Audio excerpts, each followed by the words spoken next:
বস্তু প্ৰথম অসমীয়া আৰু অসম আমাৰ গৌৰৱৰ এক ৰেঙনি। এয়া আপোনালোকৰ মাজত মহাবিদ্যালয়ৰ দৰ্শন বিভাগ। তেওঁলোকৰ বিষয়বস্তু প্ৰথম অসম আৰু অসমীয়া আমাৰ গৌৰৱৰ এক ৰেঙনি। আমাৰ নৱশ্য মহান অসমীয়াসকল যি অসম আৰু অসমীয়া নিজস্ব অৱদানেৰে প্ৰতিষ্ঠা কৰি গৈছে।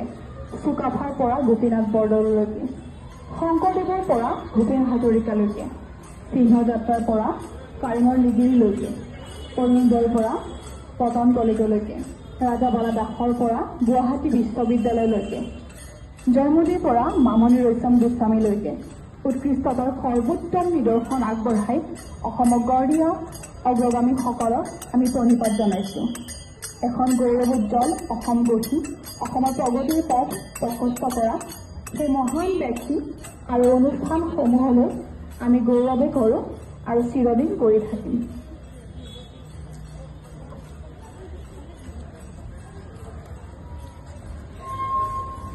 এয়া আপোনালোকৰ মাজত মহাবিদ্যালয়ৰ দৰ্শন বিভাগ।